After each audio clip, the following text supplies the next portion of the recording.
มื้อนี้ทำบุญตกปลาท่ายอยู่หนองบกแล้วจ้าพี่น้องมาเพนจ้ะมาเพนเนาะถ้าเบิ่งบรรยากาศจ้าอันนี้ก็สิเฮ็ดองค์ปลาท่ายเนาะจ้าพี่น้องเนาะดูรอบๆจ้าเฮ็ด4กองจ้านี่กองที่1กองที่2ที่3ที่4ทำ4กองนะคะทำ4กองจ้าแม่พยาบาลแล้วก็กำลังเฮ็ดค่ะพี่น้องดินเพิ่นไก่แก่มาให้ย่างดีจ้าบ่ได้ไปหาก้นดินยากเนาะจ้าพี่น้องเนาะมาเบิ่งจ้ามาเบิ่งกองดินค่ะพี่น้องมาทำไมไปอยู่กับทวดแต่ว่าดินสีบ่ค่อยแดงปานใดเนาะค่ะเอาดินผสมถูมาก็ต้องเอาดินหนาที่2มาให้เฮากำลังขุดดินอยู่จ้าคุณมองน้ำอีกงามอยู่ขุดดินไปตบปลาท่ายจ้าเบิ่งบรรยากาศเนาะบุญปีละเทื่อจ้าพี่น้องปีละครั้งนะคะถ้าเบิ่งรอบๆจ้าลืมเอาไม้มาเสียงดังปะดูรอบๆนะคะแล้วยายบุญก็จะไปตบปลาท่ายน้ำมูอยู่จ้าเอาบรรยากาศให้มูเบิ่งก่อนเอาบรรยากาศมาฝากประเพณีบ้านเฮาค่ะประเพณีบุญบ้านของเรานะคะปีละเทื่อจ้าพี่น้อง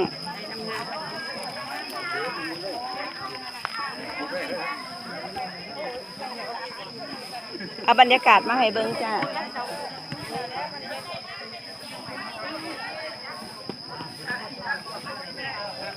บรรยากาศอยู่หนองบกดูบรรยากาศรอบๆ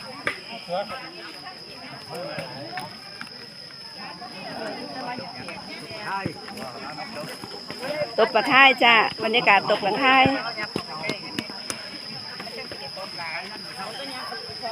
กอเกดีไซน์หรือว่าบ้านเฮาเอิ้นตบปลาท่ายเนาะจ้าพี่น้องเนาะลายอยู่ดอกเอาไปลายโอ้ยคือดีแท้เนาะคือดีแท้นิดหน่อยโอ้ยหัวขาวมาสุปีขาดบ่ได้มาเอาบุญเห็นเห็นแล้วบ่หนูสวยแท้เนาะบรรยากาศเอาบุญ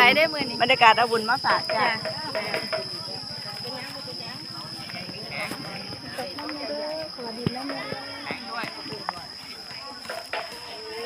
บุญบ้านเฮาจ้าบุญตบปลาท่า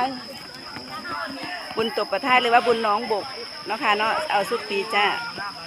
ประเพณีจ้าบุญประเพณีเป็นประเพณีที่พ่อแม่พาทำมาเนาะค่ะแต่สมัยโบราณพุ่นละจ้าตั้งแต่เด็กน้อยจนว่าเป็นสวละจ้าตอนนี้เนาะคุณแม่เตียวจะเท่ยังแก่หรอวะเท่ยังแก่หรอวะเป็นขอบข้างในค่ะเป็นขอบข้างในเท่นี่เนาะแม่บอกใส่อ้อยแก้วกำลังทำลูกตอนนี้ตอนนี้กำลังทำลูกจ้าแบบนี้มันเทียบออกแม่กำลังทำลูกนะคะตอนนี้แม่อันจะรุ่นเดียวไม่น่าถอดเอามาสิเป็นสันเลยบุญบานเฮามันเน็ตมันเกลียนไม่น่าล่ะเป็นนั่งได้พ่อบาท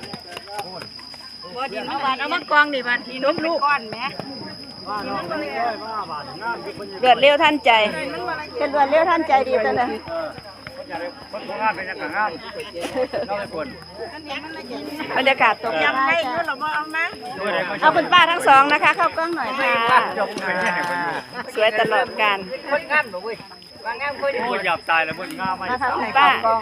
คุณป้าสวยตลอดการค่ะเอาแม่ดอกเนี่ยจะบ่เห็นหน้าสวยให้เบิ่งน้ำแดงอยู่ใส่ละคือบ่เห็นมาลำพิเศษเด้สวยตลอดการทีมสาวๆนะคะปีหน้าเจอกันอีกก่อนตุ้มก่อนมาเอาเห็นบ่สวยทุกคนยิ้มหน่อยยิ้มหน่อยสวยยินบ่ทีมงานสาวไอ้พ่อลุงเขาทำได้บ่ได้น่ะเขา3 คนนี่แม่4 คนอยู่ฮอดบ่สิอยู่ฮอดบ่ฮอดโอ้ยเขานั่นไงนี่ฮอดที่เก่าเล่าให้เฮาเดี๋ยวขอบคุณหลายๆเด้อขอบคุณหลายๆเด้อลูกพี่นาให้นางรำอีกเด้อ งามอยู่ว่าข่อยฟัน นั่นแหละงามแล้วกระจายขึ้นเลยเลย